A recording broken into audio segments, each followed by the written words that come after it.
माँ, एक बहुत अच्छी खुशखबरी है। पवित्रा के मायके से हमारा बुलावा आया है। उसके भाई के लड़का हुआ है, तो उन्होंने हम सबको बुलाया है।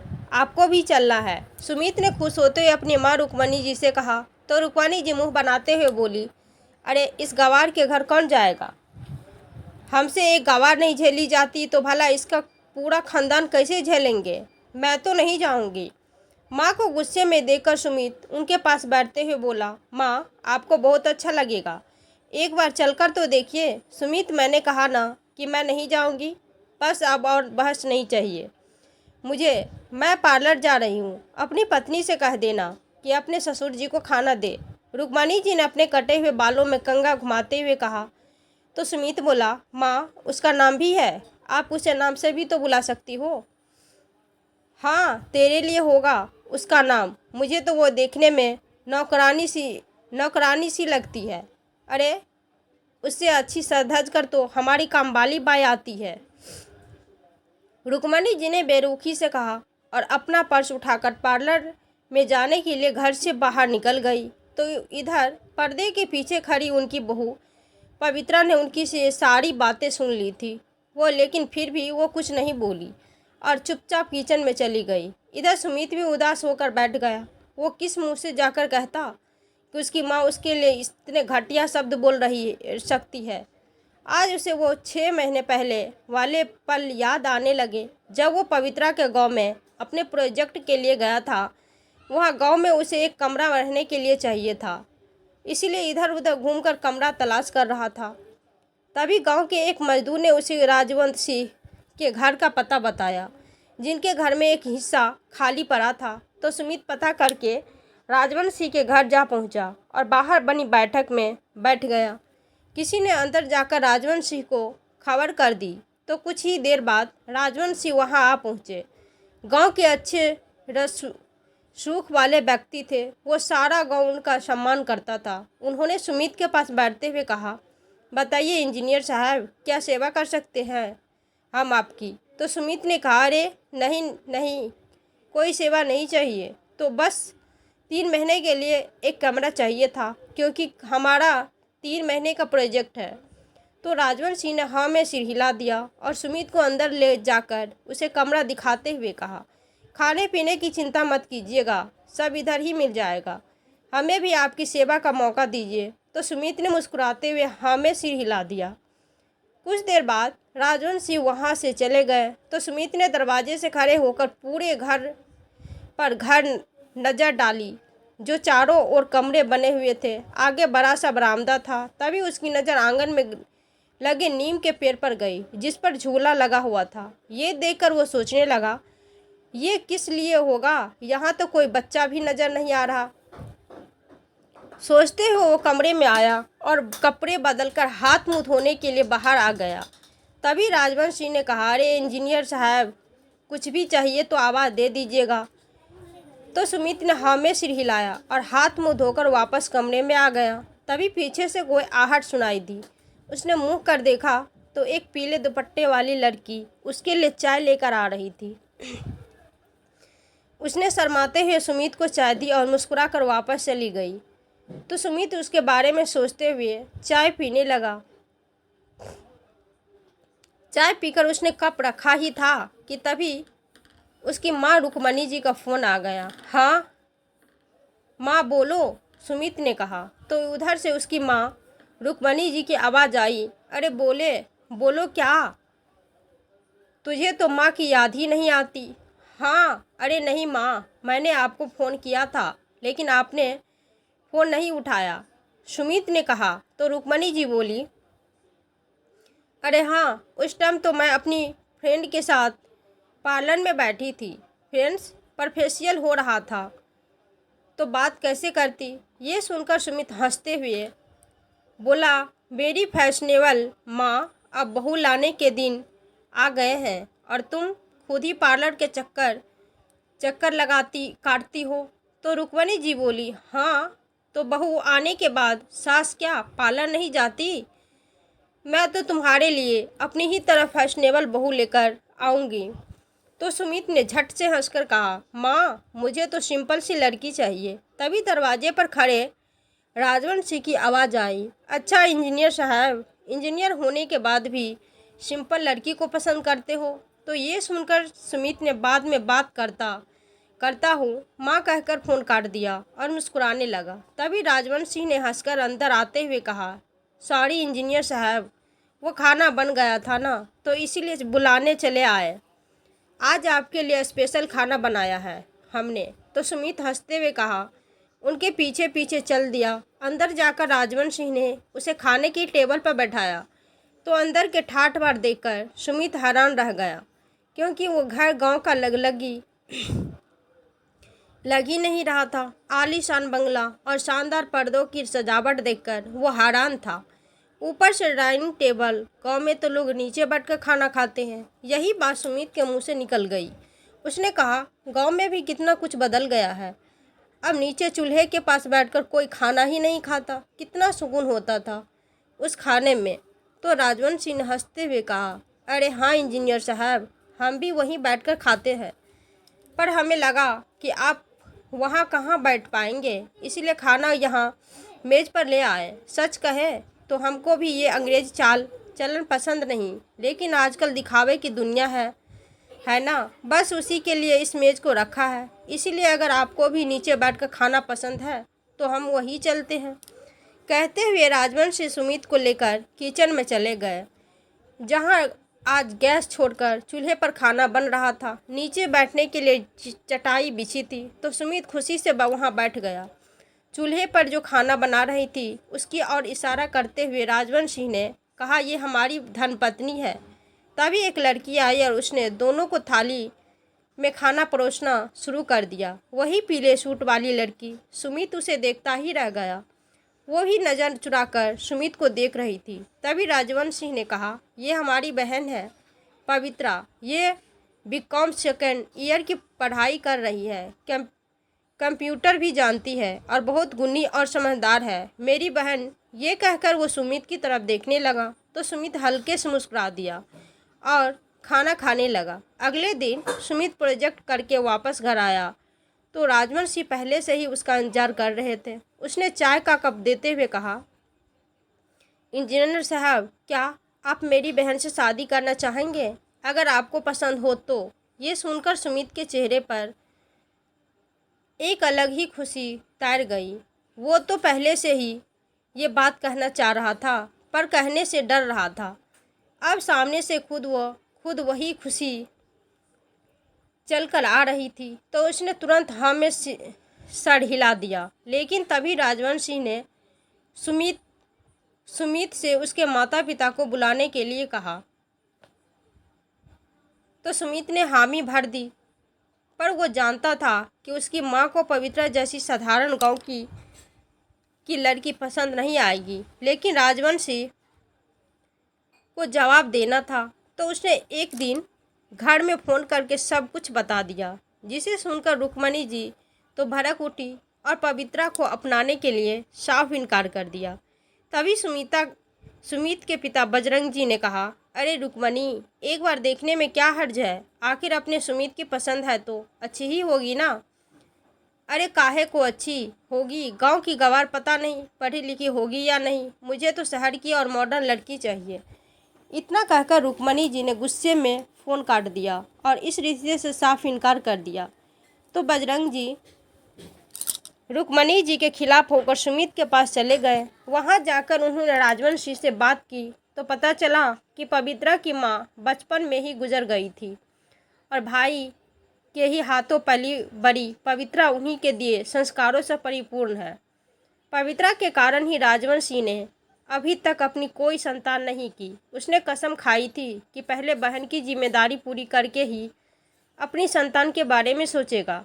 वैसे तो उसकी शादी को अभी 3 साल ही हुए थे, तो इतनी जल्दबाजी भी नहीं थी। अपनी बहन के प्रति राजवंश सिंह का इतना प्यार देखकर बजरंग जी बड़े प्रभावित हुए।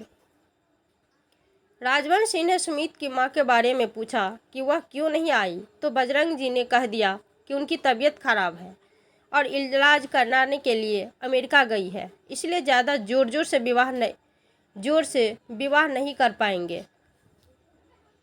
राजवंश सिंह को जरा भी शक नहीं हुआ और वो मान गए। 3 महीने बाद की तारीख तय हो गई और बजरंग जी घर लौट आए। 3 महीने बाद सुमित का प्रोजेक्ट पूरा भी हो गया और पवित्रा के साथ शादी भी संपन्न हो गई। सुमित ने दहेज के रूप में कुछ भी लेने से मना कर दिया था, मगर पवित्र के भाई राजवंशी नहीं माने और उन्होंने पवित्रा को जेवर और सामान से भरपूर खूब धूमधाम से विदा किया। अब सुमित को डर ये था कि पवित्रा के घर पहुंचते ही मां न जाने अपने क्या रंग दिखाएंगी, लेकिन उसने अपने पिताजी को सब संभालने को बोल दिया था। जैसे ही वो दरवाजे पर पहुंचे तो कुछ खास तैयारी नहीं थी, पर पवित्रा ये जानती थी कि उसकी सास तो अमेरिका में है, इसीलिए तैयारी कौन करता।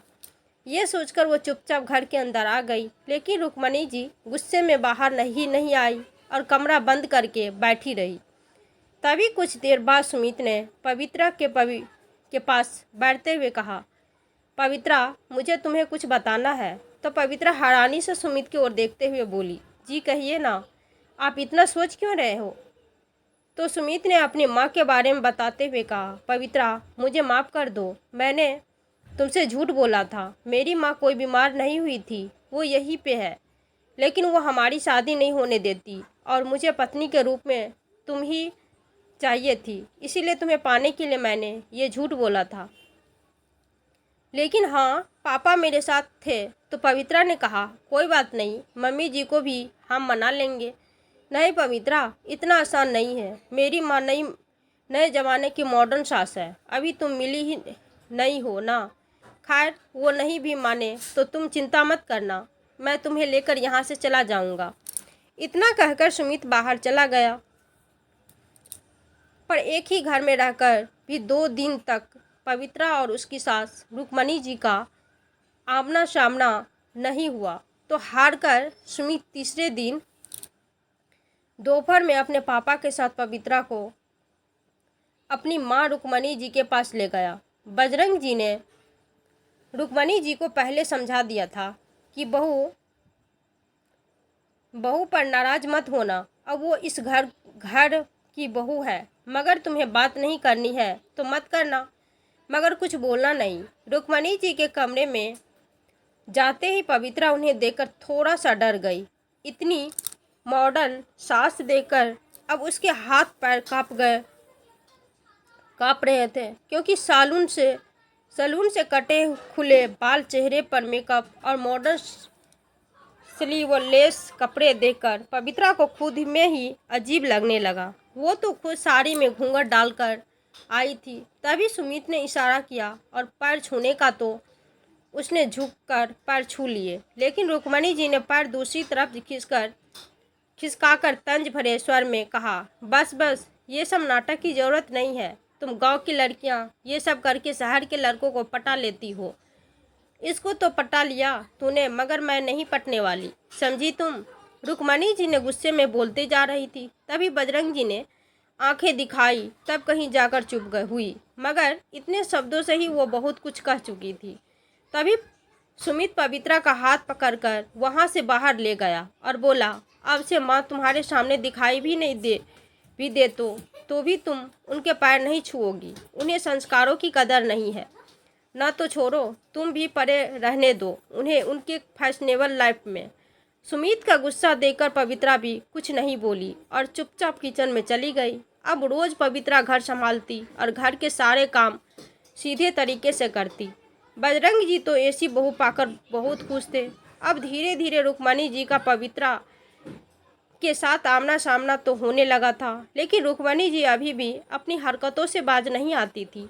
वह पवित्रा के खाने में हमेशा नुक्स निकालती रहती और कहती, ये कैसा खाना बनाया है, कितना तेल है, इसमें कितने मसाले डालती है, ये तो हमें बीमार करके छोड़ेगी। रुक्मणी, तुम खामा बहू में कमी निकालती हो, बल्कि तुमने आज तक ऐसा स्वादिष्ट खाना नहीं बनाया। शुक्र करो इस घर में ऐसी बहू आई है, तुम्हारे भाग्य खुल गए। लेकिन तुम्हें कहाँ कदर होगी इस बात की।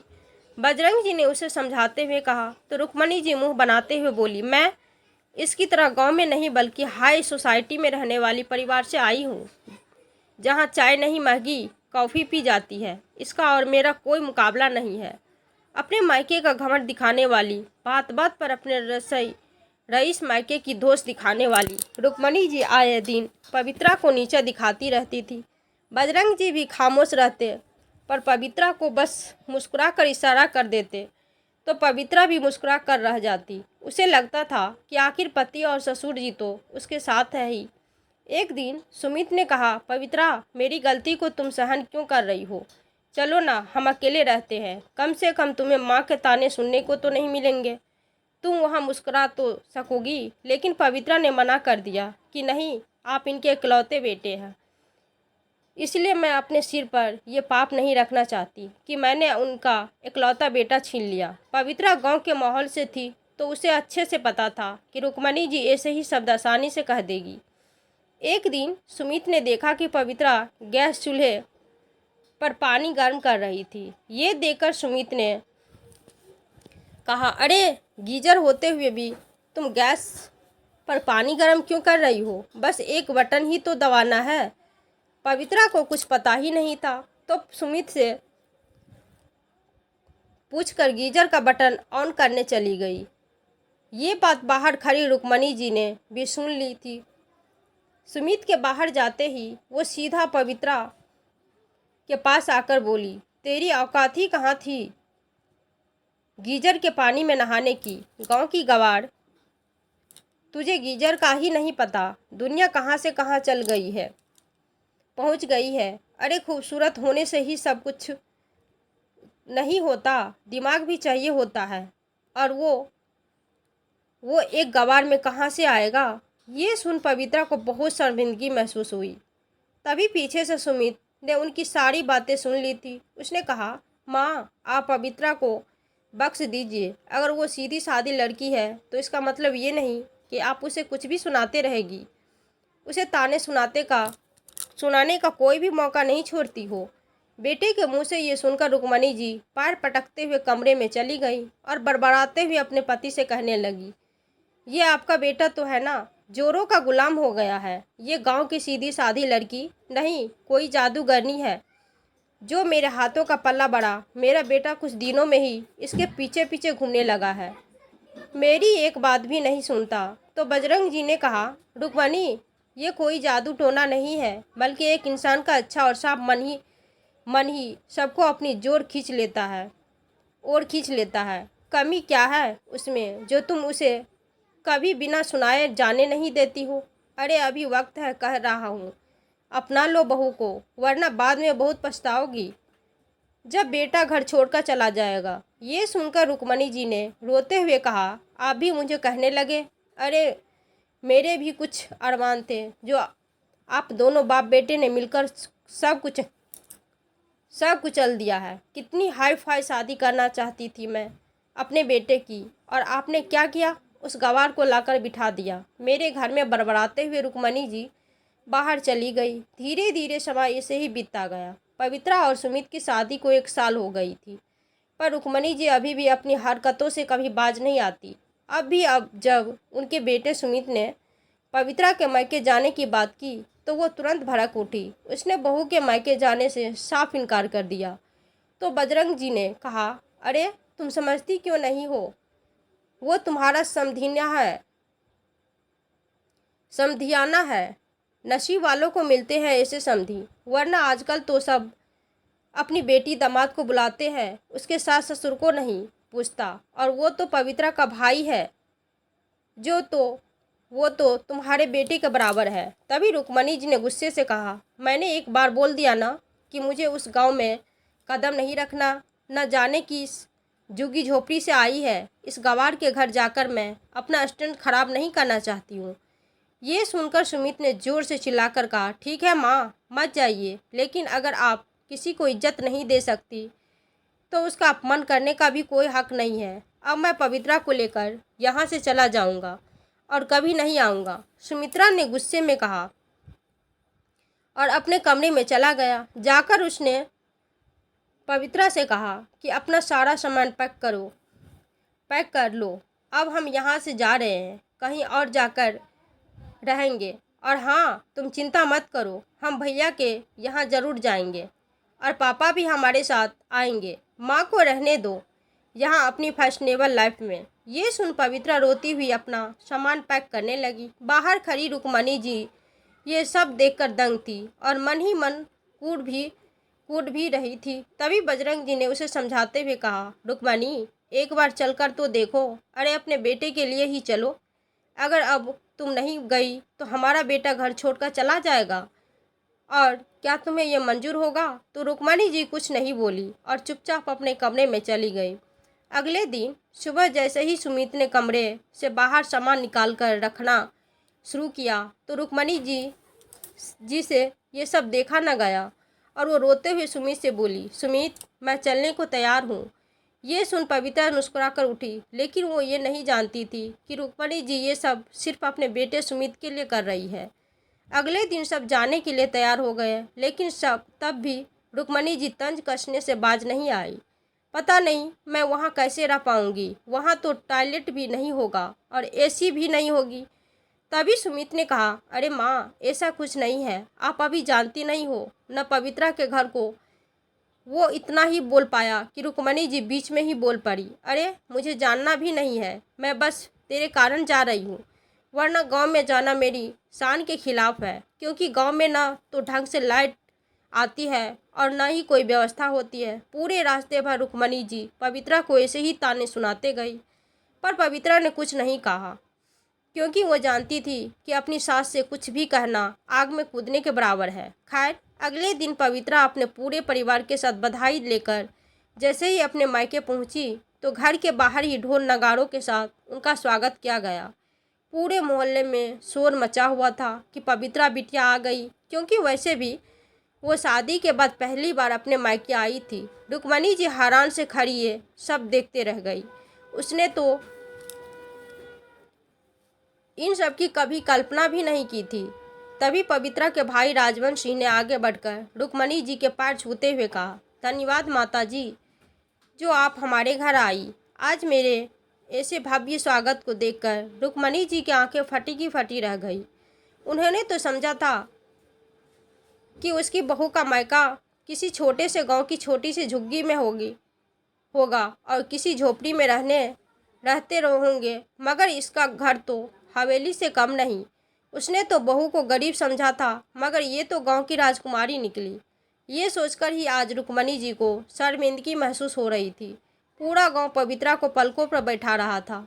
चलिए माँ जी, मैं आपको अपने मायके का घर दिखा देती हूँ, पवित्रा ने उनके पास आकर कहा। तो रुक्मणी जी स्तंभ सी उसके पीछे पीछे चल दी। अंदर जाकर देखा तो हर कमरे की छत में बढ़िया महंगे झूमर टंगे हुए थे। इतना शानदार घर देखकर कि रुक्मणी जी के होश उड़ गए। सोचने लगी कि उनका घर तो इसका आधा भी नहीं है, बल्कि एक छोटा सा प्लेट ही तो है। शहरों में तो ऐसा घर कभी भी देखने को नहीं मिलेगा, और वैसे भी इतने बड़े घर शहर में होते ही कहाँ है वो। ये सोच ही रही थी कि तभी पवित्रा की मौसी आ गई और रुक्मणी जी को एक बॉक्स देते हुए बोली, ये लीजिए समधन जी, आपके लिए उपहार।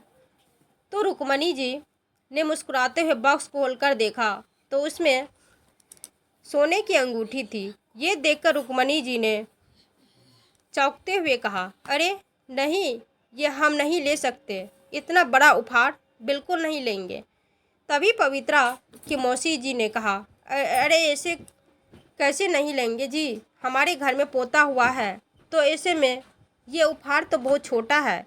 आप तो शादी में नहीं आई थी, इसीलिए अब प्यार से दे रहे हैं, तो रख लीजिए। अब रुक्मणी जी को पवित्रा की तरफ देखने में भी शर्मिंदगी हो रही थी। अब उन्हें समझ आ रहा था कि पवित्रा ने कभी उन्हें पलटकर जवाब क्यों नहीं दिया।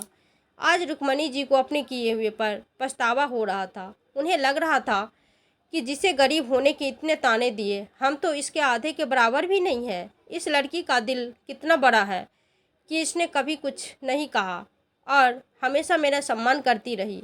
कभी इसने अपने मायके का घमंड नहीं दिखाया, लेकिन मैं तो बात बात पर इसको अपने स्टैंड की धौंस दिखाती रही। अपनी बहू के मायकों को देखकर आज रुक्मणी जी को अपना मायका भी फीका लग रहा था, जिनके हाई स्टैंड की वो बातें किया करती थी और पवित्रा को सुनाती रहती थी। अब रुक्मणी जी को बार बार वही बातें याद आ रही थी कि वो कितनी भी कोशिश करती मगर इतनी अच्छी बहू सुमित के लिए कभी नहीं ला पाती। इस बात का आज उन्हें एहसास हो गया था। अब बस वो यही सोच रही थी कि कब से उन्हें मौका मिले और कब वो पवित्रा से अपने कहे शब्दों के लिए माफ़ी मांगे। रुक्मणी जी का बदला स्वरूप देखकर पवित्रा भी खुश थी।